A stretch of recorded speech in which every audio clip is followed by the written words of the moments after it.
Seguimos en las noticias. En el marco del presunto caso de espionaje militar, el presidente Alan García afirmó este miércoles que su país avanza y crece y por eso Chile lo mira con envidia y lo espía. Declaraciones que siguen tensionando las relaciones diplomáticas entre ambas naciones. Para conocer más sobre la historia de desencuentros con el vecino país, está con nosotros el destacado historiador don Sergio Villalobos. Muchas gracias por aceptar nuestra invitación. Gracias a ustedes. Don Sergio, a ver, se puede hablar y podríamos hablar tal vez toda la noche respecto de los desencuentros que ha habido a través de la historia con Perú, pero esto se inicia única y exclusivamente con la Guerra del Pacífico, ¿o realmente hay episodios anteriores? Sí, es una animosidad contra Chile que comienza mucho antes, incluso en la época colonial, cuando formaban parte de los dominios de España, el virreinato todopoderoso menospreciaba a la pobre Capitanía General de Chile. Sin embargo, Chile fue ganando mejor posición y Chile pudo regalarle la independencia al Perú, porque el Perú debe la independencia a la expedición equipada durante el gobierno de O'Higgins, que fue enteramente chilena. La tropa, los barcos, el armamento, el financiamiento, solo que se entregó a San Martín el mando, digamos, de la expedición, pero fue chilena. Los textos peruanos hablan mucho de San Martín y de la independencia prácticamente de Argentina, ¿no es verdad? Por parte de Argentina. Exactamente, se simplifica la historia y se tergiversa, ¿no? Porque como le digo, la expedición fue chilena, 100%. ¿Y la Guerra del Pacífico marca un punto de inflexión? Por supuesto, pero ya un poquito avanzado, ¿no? Pero hay otros motivos antes también de enemistad. Ahora, la Guerra del Pacífico ha sido lo esencial, digamos, en este distanciamiento de ambas naciones. ¿Y por qué? ¿Qué episodios anteriores, por ejemplo, la Confederación Perú-Boliviana? Claro, la guerra contra la Confederación Perú-Boliviana, en que Chile tuvo que luchar contra Bolivia y Perú unidos, y logró de esa manera liberar al Perú de la tutela de Bolivia, porque esa era la realidad. Y eso estaba muy convulsionado, el Perú con ideas poco claras, pero esa independencia, esa segunda independencia que le dimos, no la han agradecido nunca tampoco.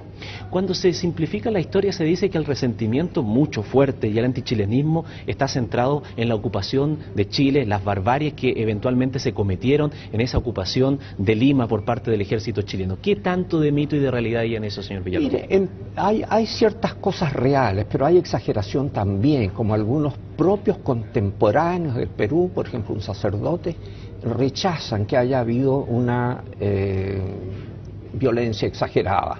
Por lo demás, los mismos peruanos cometieron barbaridades con su gente, ¿no? La retirada de Tarapacá, por ejemplo, por el pie de la cordillera, van explotando y tratando mal a los indígenas peruanos y mestizos peruanos de la localidad mientras se retiran hacia Tacna. Entonces, eso es propio de las guerras, digamos, no es exclusivo de Chile. Ahora, en Chile hubo cierto resentimiento por el uso de algunas armas que eran consideradas como poco nobles, las minas terrestres, por ejemplo, el hundimiento de barcos mediante torpedos encubiertos, ¿no? Todas esas cosas fueron creando una animosidad, pero por ambos lados. Y ahora hay una frase que se utiliza mucho siempre, que es como cliché, que dice que la historia lo escriben los vencedores y que por lo tanto entonces la historia que cuenta Chile tendría un mayor peso sobre la de Perú, nada más que porque Chile ganó la guerra. No, mire, la historiografía chilena, que es el estudio, ¿no? La historiografía es el estudio de la historia, es muy superior a la peruana. Tenemos historiadores extraordinarios, bien formados, excelente investigación, mientras que la del Perú es una historia mal trabajada, tendenciosa, y esto se puede probar con muchas cosas concretas. Entonces, mire, esto de, por ejemplo, la entrada en Lima. La entrada en Lima la pidió el alcalde de Lima, que se apresurara a la entrada, porque había desmanes, estaban matando a los chinos en el mercado, había destrucción, habían entrado al Palacio de Gobierno las tropas peruanas derrotadas. Entonces el alcalde, Torrico se llamaba, pide al general Baquedano que entre en cuanto antes. Y el ejército chileno entra formado metódicamente, sin cometer pero ningún agravio, ¿no?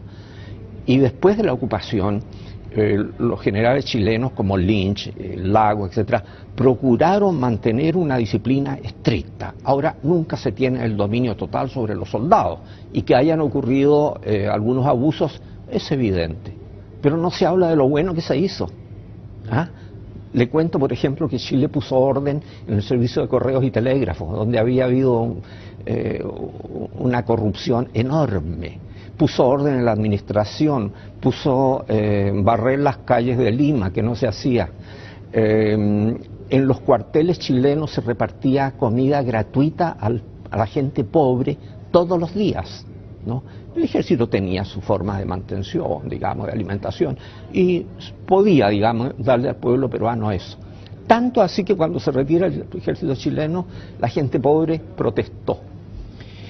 Señor Villalobos, uno siempre le llama mucho la atención, de todo esto que estamos hablando ha pasado muchísimo tiempo, han pasado más de 100 años, y uno ve lo que sucede en Europa, y hemos estado informando recién, por ejemplo, de celebraciones, de conmemoraciones, de lo que ha sido la Primera Guerra Mundial, de la caída del Muro de Berlín, y ve que estos países que han estado enfrentados se unen hoy día y miran hacia el futuro.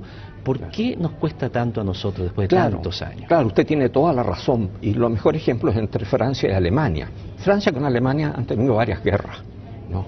Y podría uno pensar, especialmente a raíz de la Segunda Guerra Mundial, que esto debió haber generado una odiosidad mutua tremenda. Sin embargo, son dos pueblos que conviven amistosamente y están creando un futuro, ¿no? Alemania es derrotada, Francia junto con los aliados vence, y sin embargo, rápidamente terminada la guerra, se establecen relaciones amistosas, de colaboración, etc. ¿A qué se debe esto? Me lo he preguntado muchas veces. Yo creo que es porque son pueblos con una gran madurez y racionalidad, son racionales, razonables en lo que determinan. Y son pueblos que han ido superando la miseria, las dificultades internas, y son pueblos que tienen un futuro, eso no lo duda nadie. En cambio, entre Chile y Perú no ocurre esto. El Perú es un pueblo pobrísimo, que no me vengan a decir que ahora está muy bien la situación económica. Sí, por ahora está bien, hasta el próximo golpe militar, porque es una constante en el Perú. Es un pueblo dividido, tiene sectores raciales, sociales, los negros, los chinos, los indios, los blancos, y no logran conformar una nacionalidad sólida, ¿no?